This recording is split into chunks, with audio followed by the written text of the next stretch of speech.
Hello everyone. In this edition of know your taxes एक छोटा सा मुहिम है because I realise that a lot of young people who pay taxes TDS, तो उनको basic GST के स्लैब्स के बारे में पता नहीं। In fact what young people I mean middle age लोगों को भी ये पता नहीं है कि जीएसटी के कितने स्लैब्स हैं, कौन से स्लैब में कितना है।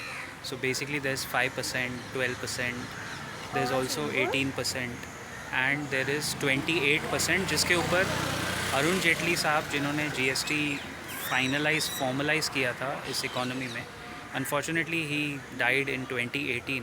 उनके लास्ट स्टेटमेंट्स ये थे that he wanted to slowly get rid of the 28% GST slab. 28% tax आप किसी भी चीज़ पे लगाओ ना, वो बहुत ज़्यादा है। बट ये 28% स्लैब क्यों लाया गया था? ये लाया गया था लग्जरी आइटम्स के लिए, जैसे लग्जरी कार बाहर से इंपोर्ट होती है, वहाँ तक सेंसिबल है।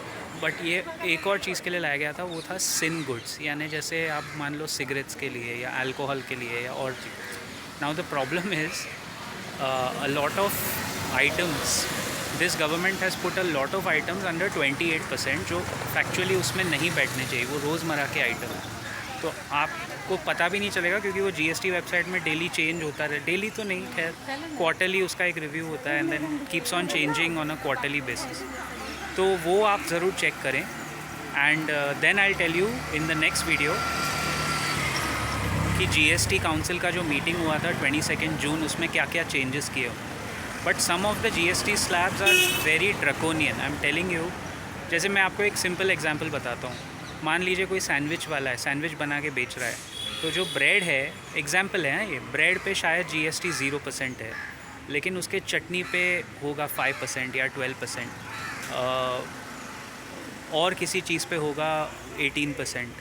तो अल्टीमेटली होता क्या है, जो जीएसटी की जो मार लग रही है ना, वो स्मॉल एंड मीडियम एंटरप्राइज़ को ही लग रही है और इनडायरेक्टली हमारे टैक्स पेयर्स ही इफ़ेक्ट हो रहे हैं।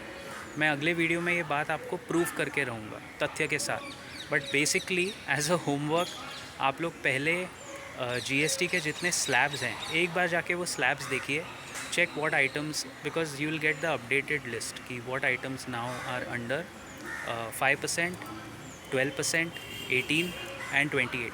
बेसिकली अरुण जेटली साहब का विज़न था कि सिर्फ 3 स्लैब होने चाहिए, एक 5% और एक 12 या 18 के बीच में डाल दो, और 28 वाला वो इवेंचुअली निकालने की ही बात हो रही थी, बट वो अभी तक गया नहीं। इस देश में जब भी कोई चीज़ लागू होती है, वो रेट्रोस्पेक्टिवली कभी जाती नहीं है। Let me know your thoughts on this point. मेरे हिसाब से तो certain items should be exempted, but आप चेक करके कमेंट्स में ज़रूर लिखिए कि क्या आपको लगता है।